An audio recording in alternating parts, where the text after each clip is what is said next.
la noticia con Andrea Bernal. Bienvenidos, soy Ruth del Salto, hoy por Andrea Bernal. Esto es Zoom a la noticia. Nuestro lente lo enfocamos en Colombia. Es precisa. El gobierno debe garantizar las condiciones para el regreso a clases presenciales. Hasta ahora ha delegado las responsabilidades a entidades territoriales y comunidades.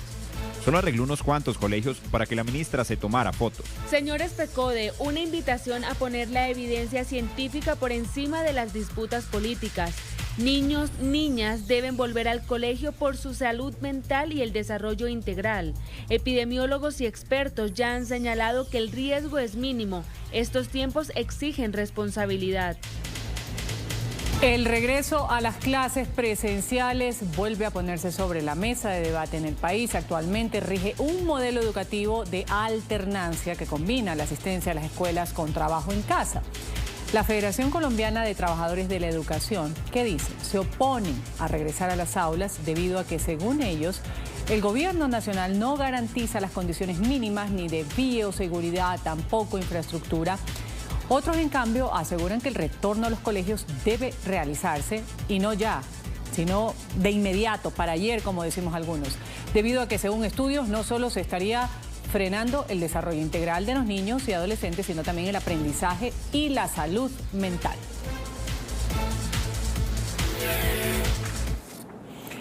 Por eso preguntamos en Suma la Noticia, ¿es hora de volver a las aulas de clase? Saludo a nuestros tres invitados el día de hoy en Zoom a la Noticia. Están con nosotros William Velandia, él es presidente de la Federación Colombiana de Trabajadores de la Educación.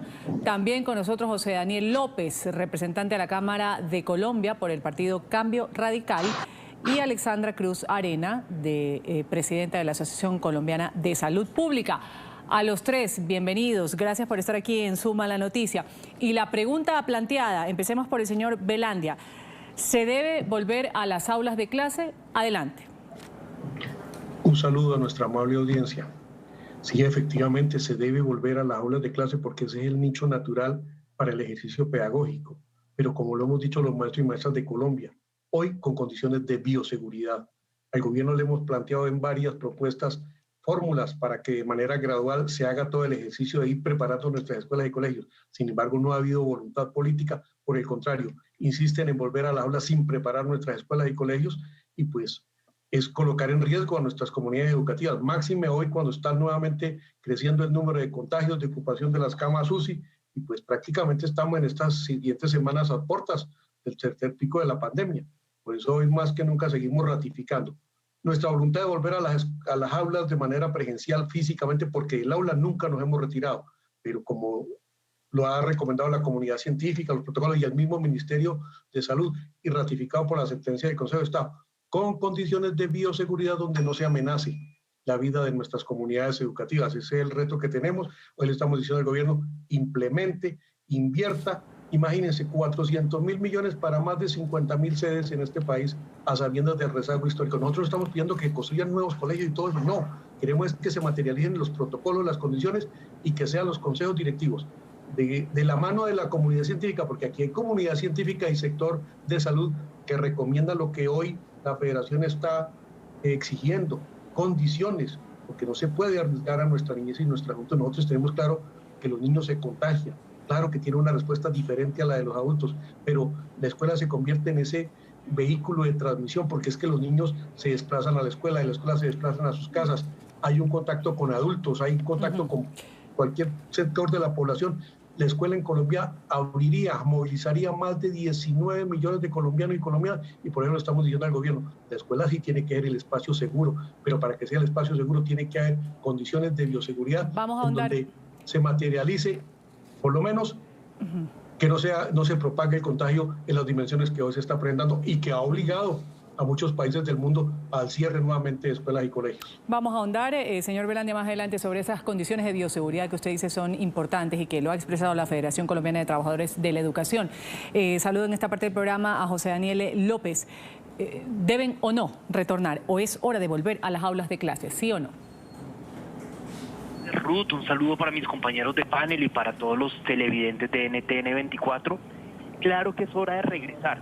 Ahora, bajo el entendido que esta no es una discusión en blanco y negro. La discusión no es simplemente si vuelven o si no vuelven, sino si en lo sustancial regresan a un modelo de clases mixto que combine lo no presencial con lo presencial y que avance a distintas velocidades en las distintas instituciones educativas del país.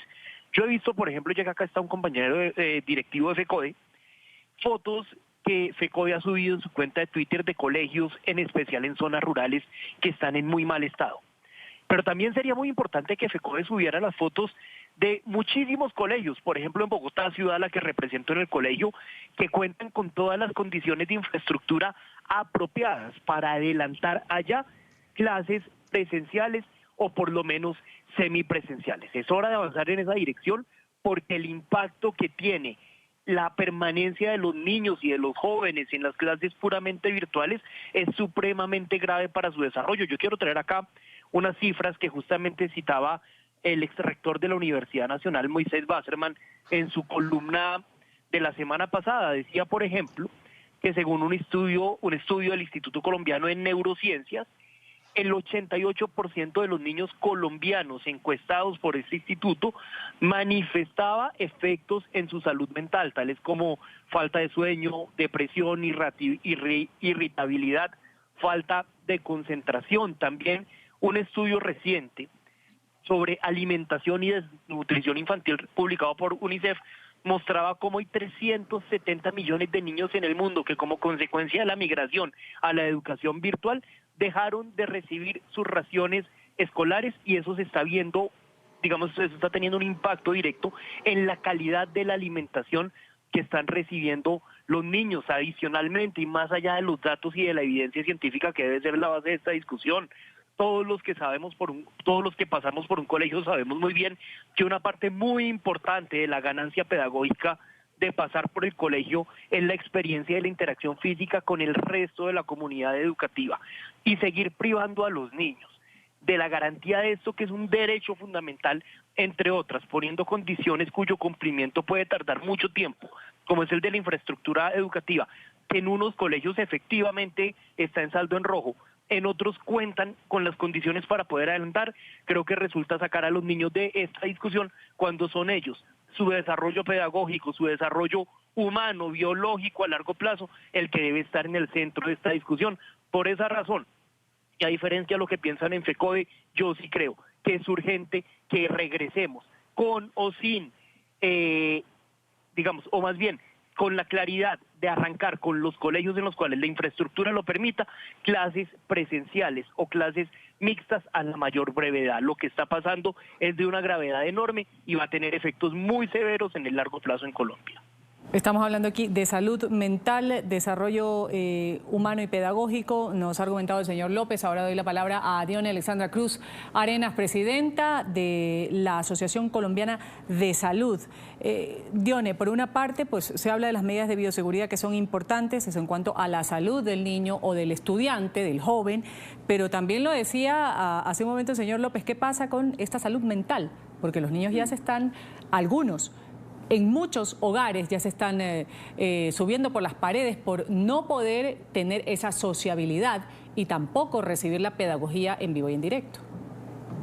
De acuerdo, querida Ruth, un saludo para ti, para toda la audiencia de NTN 24, a William, a José Daniel, un saludo afectuoso. Este es un tema importantísimo, querida Ruth, y felicito a este programa por poner su lupa, poner su atención en un tema que es prioritario. Los derechos de los niños y las niñas en Colombia constitucionalmente priman sobre los derechos de los demás. Eso tenemos que tenerlo muy claro. Lo que nos ha dicho William es fundamental. Evidentemente tenemos que tener las condiciones de bioseguridad. Colombia tiene unos indicadores que son sumamente graves. El 26% de los colegios públicos en Colombia no acceden al agua potable. Y en el caso de los colegios rurales, esto aumenta al 50%. Este es un tema que no podemos dejar pasar. Y desde luego estoy de acuerdo con José Daniel, en aquellas instituciones donde se cumplan todos los protocolos, empezando por las baterías sanitarias, que digamos es lo fundamental, pues no tendríamos problema. Y si a eso sumamos condiciones de ventilación, suministro de tapabocas y vacunación de nuestros maestros y maestras mayores de 60 años, personas que padecen comorbilidades, y no solamente los maestros y maestras, sino todos aquellos que hacen parte de la comunidad educativa y hacen posible el proceso maravilloso de la enseñanza, es decir, servicios generales, vigilancia, personal administrativo, personas a cargo de rutas escolares. Es así que nosotros tenemos un serio problema, querida Ruth, como tú lo señalas bien, violencia intrafamiliar, abuso sexual. Recordemos que de marzo a junio del año pasado se hizo el estudio, Medicina Legal reportó un aumento de casos de abuso sexual contra niños y niñas, promediando 27 cada día. Escúchese bien esta cifra. A esto se suma una situación muy crítica que José Daniel explicaba, de desnutrición crónica, de inseguridad alimentaria. Según el mismo DANE, a febrero de este año comparado con febrero del año pasado, 2 millones de compatriotas nuestros dejan de comer una comida reglamentaria diaria. Y quiero contarle también a la audiencia que 4 millones de niños y niñas en este momento están por fuera del Plan de Alimentación Escolar PAE, según la Contraloría General de la República. Es clarísimo que las escuelas y los colegios cumplen una labor de protección de nuestra infancia. Son espacios seguros frente a las violencias y los maltratos. Son espacios donde además se proporciona la alimentación que a veces en los hogares no existe. Pero como tú bien decías, Ruth, hay un problema adicional, y es que el teletrabajo, las cargas, especialmente sobre los hombros de las mujeres, han sido desproporcionadas. Esto ha generado entonces una situación de mucha tensión en nuestros hogares, la pérdida de empleos, la informalidad de nuestras mujeres, porque esta cultura patriarcal se expresa en esta situación que es sumamente grave, y desde luego todos los problemas de salud mental que ya hemos comentado en el programa. Hay una crisis, una pandemia paralela. Estamos afectando el desarrollo cognitivo de los niños y las niñas y estamos afectando su desarrollo emocional de una manera irreparable. Según Save the Children, que hizo un estudio reciente con 17,000 encuestas a nivel mundial, 37 países consultados, encontró que 7 de cada 10 niños no están aprendiendo nada o muy poco bajo estas modalidades remotas. Y el 36% de padres y madres afirmaron que no acompañaban a sus hijos en las labores educativas porque no tenían realmente tiempo para hacerlo, ni tienen los recursos necesarios para conducir y acompañar el ejercicio de tareas, la conexión. Y ese es otro factor, Ruda, a tener en cuenta. En Colombia casi 24 millones de colombianos no tienen conexión a Internet.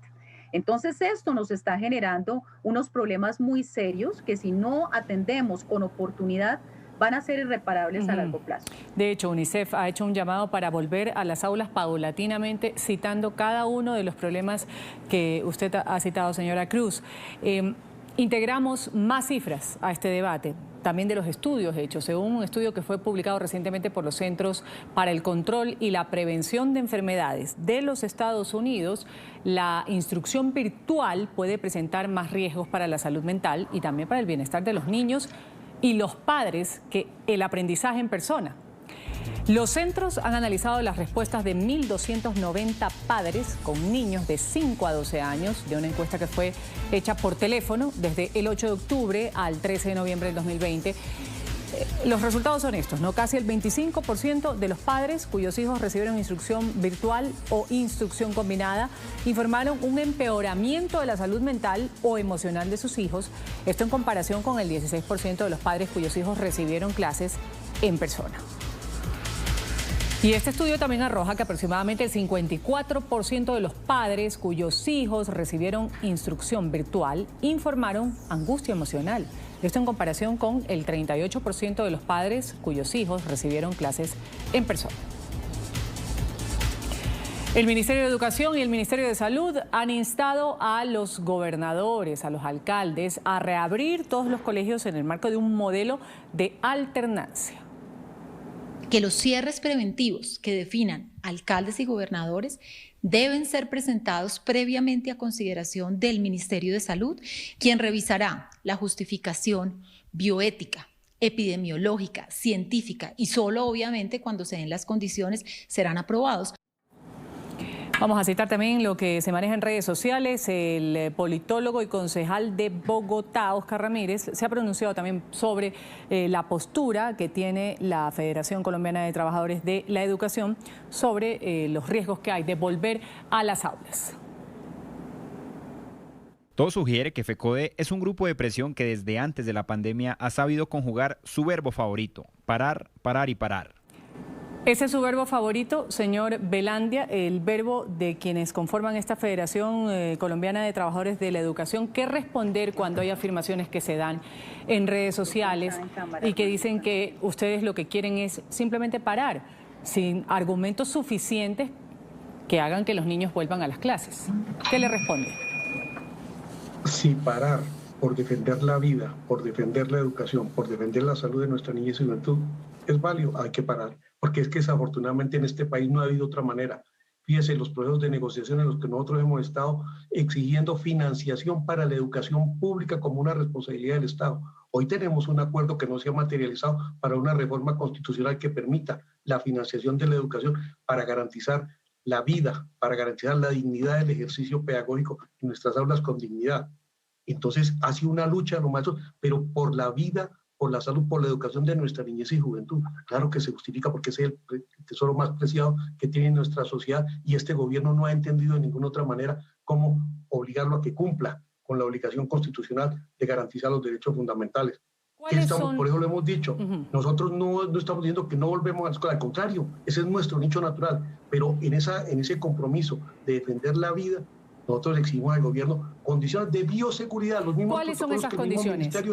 Ahondemos en esas condiciones de las que no se han puesto todavía en práctica, según usted, por parte del gobierno, para volver a las aulas y que los niños reciban y los jóvenes la educación presencial. Ejemplo, agua. Nosotros, como lo dijo la doctora, tenemos el 26% de escuelas sin agua. Y si eso se dispara hacia el sector rural, sí que menos, porque incluso en una encuesta que estamos haciendo con nuestra institución educativa, porque estamos haciendo un trabajo de campo para desnudar la realidad de lo que tenemos entre escuela y colegio, puede subir hasta el 60, 65, 70% la falta de agua permanente en nuestras instituciones educativas. La ventilación cruzada, el tema del distanciamiento físico. Nosotros tenemos en nuestras escuelas y colegios grupos de 40, 45 y más estudiantes en unas condiciones de hacinamiento, sobre todo en los sectores urbanos. Eso también imposibilita hoy desarrollar un modelo de alternancia, porque ¿cómo partimos de esos grupos? Dígame, ¿cómo se combina si hoy en la presencialidad lo que se puede tener en el espacio que tenemos en nuestras aulas físicas, máximo de 12, 15 estudiantes, ¿cómo hacemos para un grupo de 45? Ahora, si vamos a la alternancia y no hay conectividad y no hay insumo en nuestras familias, ¿de qué nos sirve el proceso?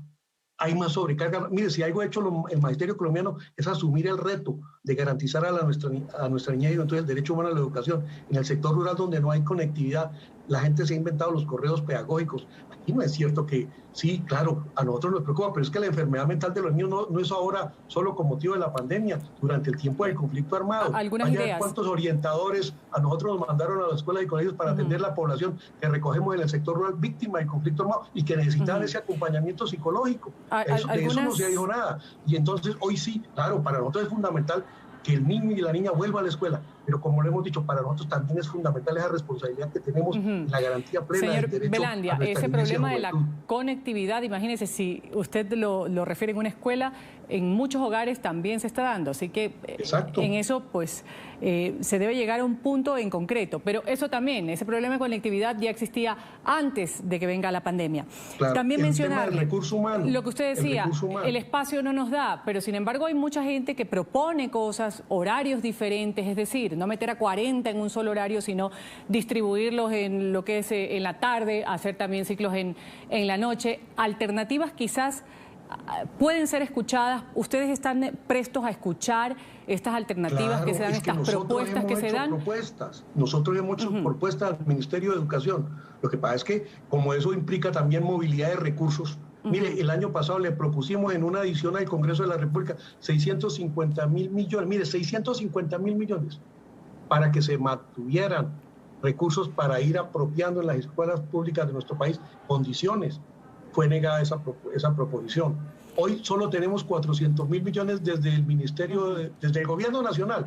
Y fíjese que ni siquiera el 50% de esos recursos que tanto se han cacareado se han invertido en nuestras escuelas y colegios en el país. Entonces, mire que es la falta de voluntad política, la falta de acción por parte de las autoridades, tanto nacional como territorial, en ese proceso, porque como nosotros lo hemos dicho, los maestros estamos listos, pero están listas nuestras escuelas y colegios, y esa es una responsabilidad del Estado que no la podemos dejar. Vamos, señor Velandia, a una pequeña pausa. Después de su intervención, vamos con la pregunta, por supuesto. Es hora de volver a las aulas de clase. Lo invitamos a opinar a nuestros televidentes en las cuentas que aparecen en pantalla. Pueden hacerlo bajo el hashtag Zoom Colombia. Ya volvemos con más. Es hora de retornar a las aulas de clase. Lo debatimos aquí en Zoom. A la noticia que ha dicho la Sociedad Colombiana de Pediatría. Recomienda el regreso a las clases presenciales de manera progresiva y segura. Dicen que de esta manera se garantiza el aprendizaje y también contribuye con el bienestar físico y mental de los menores. La escuela es esencial para el desarrollo de las niñas, niños y los adolescentes. Esta les proporciona oportunidades para aprender, para hacer y mantener amigos, para el ejercicio y el deporte, para motivarlos y superar sus problemas y en muchos casos para tener acceso a un programa adecuado de alimentación y nutrición.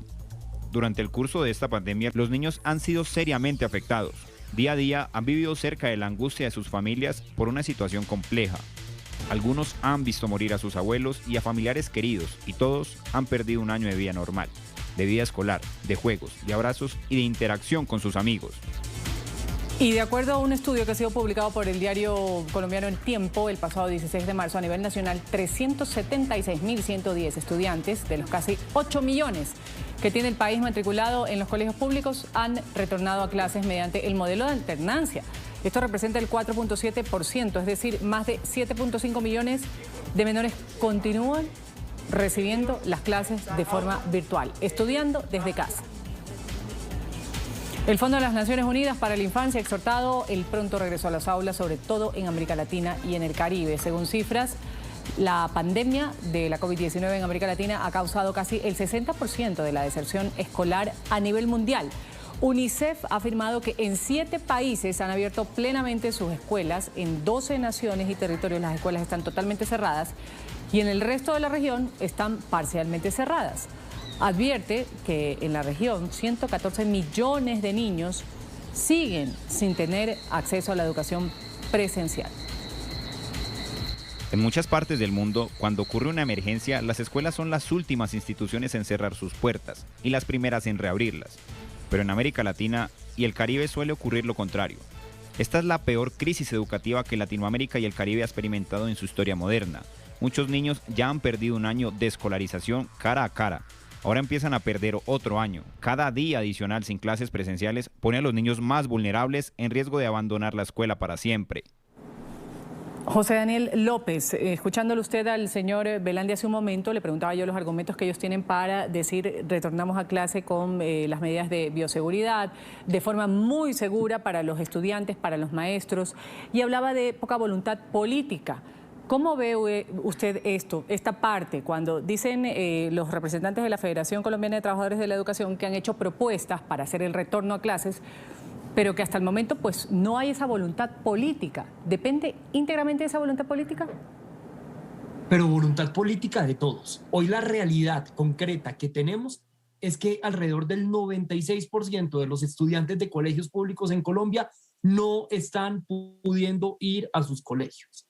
Y no es el 96% de los colegios, para mantener la misma proporción, la que tiene problemas de infraestructura o de bioseguridad que les impidan regresar a clases. Ya lo decía ahora mi compañera de panel, que este problema, por ejemplo, acceso a acueductos, si no me falla la memoria, está en alrededor del 25 o el 30% de los colegios, reconociendo que en algunos otros puede haber también algunos problemas. Yo creo que uno no defiende derechos fundamentales vulnerando derechos fundamentales. Y la consecuencia de la posición que hoy está asumiendo el sindicato, no los maestros en general, el sindicato es una consecuencia de vulneración de los derechos fundamentales que acá hay que poner de primeros, como es el derecho fundamental a la educación por parte de los niños, niñas y adolescentes. Condicionar, como lo hace FECODE, el regreso a las aulas, al cumplimiento de condiciones de largo plazo, de largo aliento, por parte del gobierno nacional, tiene como consecuencia práctica que en el corto plazo los niños colombianos no van a poder volver al colegio. Y quien paga esos platos rotos, vuelvo y digo, no es el gobierno, no es la ministra de Educación,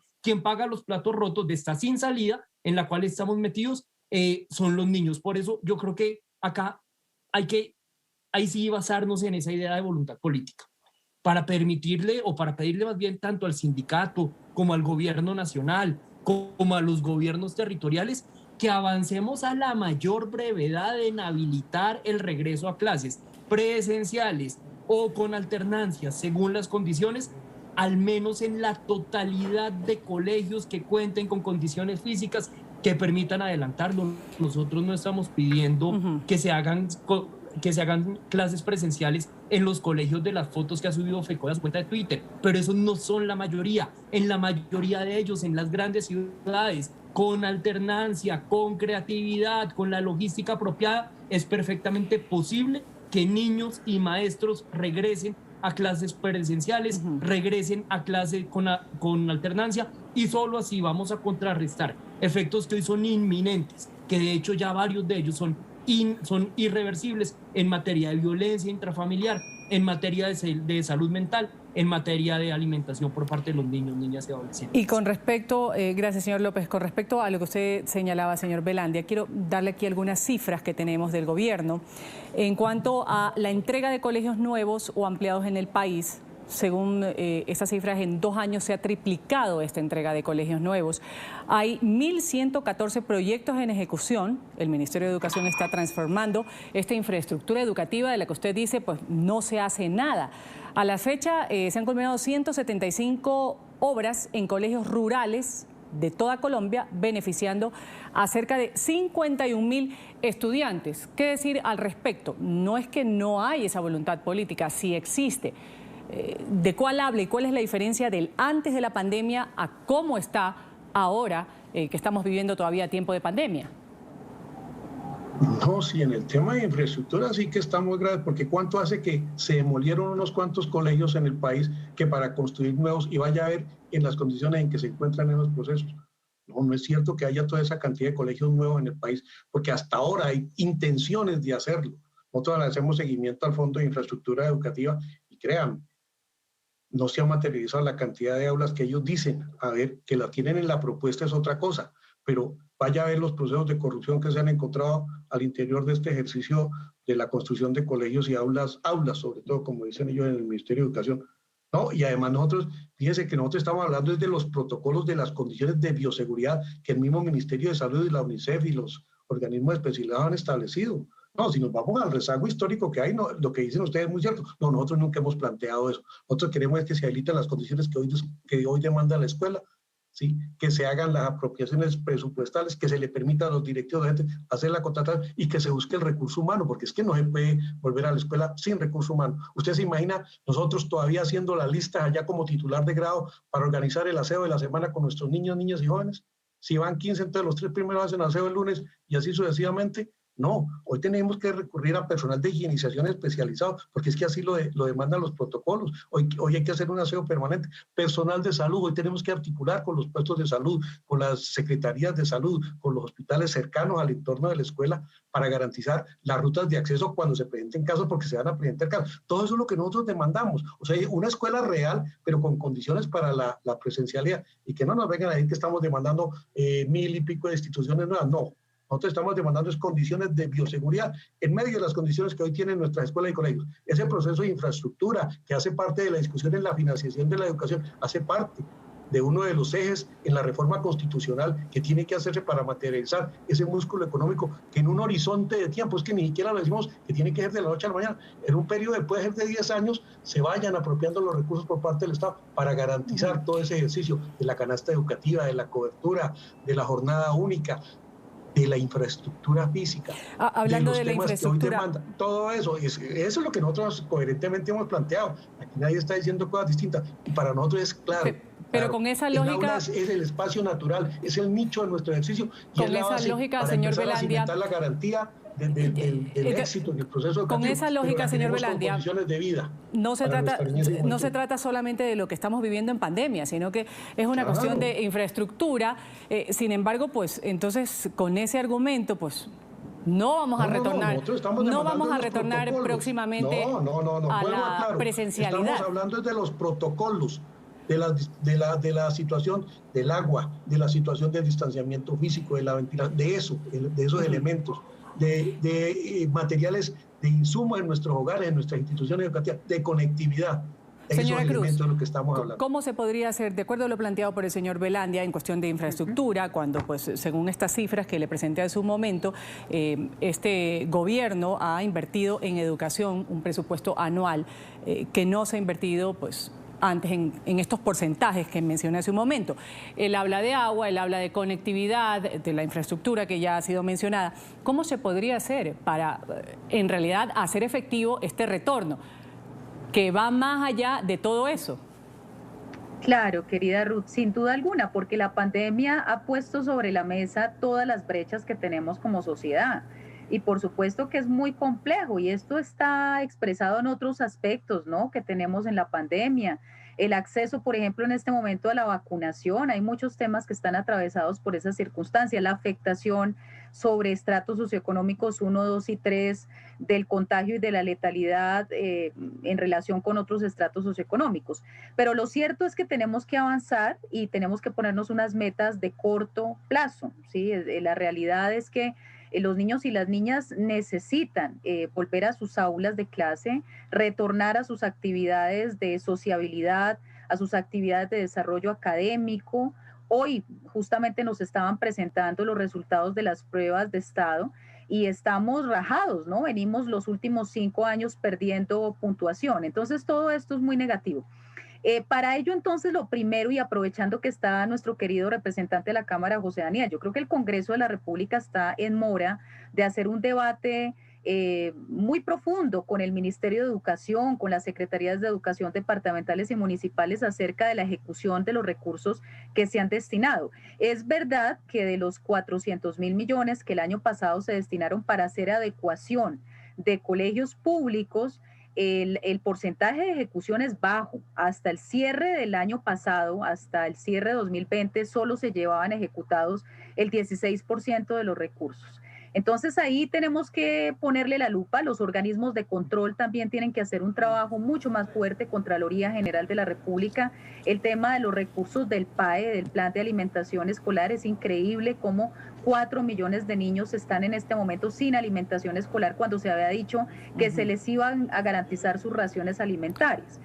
Por otro lado, yo creo que la disposición de las organizaciones que representan a nuestros maestros y maestras está dada. Tenemos que ampliar y fortalecer esa voluntad que es esencial para que el proceso avance, pero también comprendemos las limitaciones que enfrentan y, por supuesto, avanzar con el Plan Nacional de Vacunación, querida Ruth. Esta es una población, y se han hecho los estudios, que tiene un altísimo porcentaje de personas mayores de 60 años y personas con comorbilidades. Es clarísimo que son población de riesgo. Si nosotros hacemos el esfuerzo de priorizar a esta población con el liderazgo del Ministerio de Educación a la cabeza, de modo que ellos y ellas tengan esa inmunidad, va a ser mucho más fácil. Pero tenemos que sacarnos de la cabeza, querida Ruth, esa idea que teníamos al inicio de la pandemia, que los niños y las niñas eran súper contagiadores. Se demostró a través del desarrollo de la pandemia que no es así. Y quiero contarles que en Bogotá se hizo un estudio muy interesante que se divulgó a mediados del mes pasado, el mes de marzo. Se aplicaron más de 1.200 pruebas PCR en 25 colegios distritales y ninguna dio positivo para COVID-19. Entonces, esa es una evidencia sumamente interesante, que sí hay efectivamente casos exitosos, que hay buenas prácticas de las que podemos tomar, hay recomendaciones en materia de salud pública muy claras de lo que debemos hacer. Y ahora, finalmente, querida Ruth, la conectividad digital. Esos sectores económicamente que les fue muy bien en esta pandemia, sobre todo el sector digital, tiene que meterse la mano al drill en una acción de responsabilidad social de la mano del Ministerio de las Tecnologías de la Información y las Comunicaciones, porque no es posible que tengamos esas brechas digitales, porque incluso en la alternancia vamos a necesitar a unos niños que están conectados y a otros que están presenciales. Entonces ese punto tenemos que fortalecerlo. Se debe volver, señora Cruz, se puede volver. La pregunta no es se debe, se puede claro que volver. Se puede, se puede volver, a pesar de todo. Y brevemente, antes de irme a la pausa, por favor, señor López, ella hablaba de la ejecución de los recursos. tema pues que usted como representante de la Cámara de Colombia puede responderle brevemente antes de irnos a la pausa. No, yo estoy completamente de acuerdo. Creo que el Congreso sí debe poner la lupa a través del control político en la eficacia de esas inversiones en infraestructura, pero también creo que ese no puede ser el condicionante de largo plazo para una solución que es del inmediato plazo, como es la necesidad de regresar a clases. Segundo, permítame acá hacer una cuña a propósito del comentario que hace la doctora Cruz de superación de brechas digitales. El Congreso está tramitando un proyecto de ley al cual el gobierno se está oponiendo hoy y que tiene todo que ver con esta conversación, y es el proyecto de ley de Internet sin IVA, que elimina el cobro de IVA sobre los planes de Internet móvil y de telefonía móvil, a través de los cuales muchos niños y niñas y jóvenes colombianos pueden conectarse a clases virtuales o en general, no solamente niños y niñas, sino cualquier ciudadano. Es un proyecto que está a 2 debates de volverse ley, pero en la medida en la que el Ministerio de Hacienda lo siga bloqueando, pues va a generarle un vicio que va a ser imposible su aprobación como ley. Quería simplemente hacer esos 2 comentarios. Vamos a continuar con el debate aquí en Suma la Noticia. La pregunta, ¿es hora de volver a las aulas de clase? Los invitamos a opinar a nuestros televidentes. ¿Qué dice el sector de la salud? ¿Qué dice el sector de los maestros? ¿Qué dicen los padres de familia, que es muy importante? Y también los estudiantes. ¿Ustedes qué opinan? A través de nuestras cuentas puede darnos su respuesta.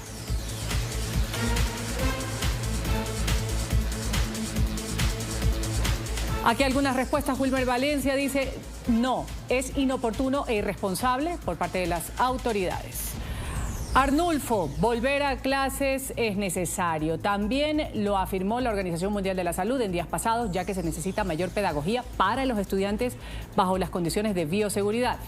Y por último, Manuel dice, no, volver a clases con chicos que no se tiene estudio verificado del desarrollo del COVID es enviar a morir a muchos infantes y a sus familias. Así sea que digan que en casa se traumatizan por no estar relacionados socialmente, no se puede poner en riesgo la vida de los chicos, opina este televidente.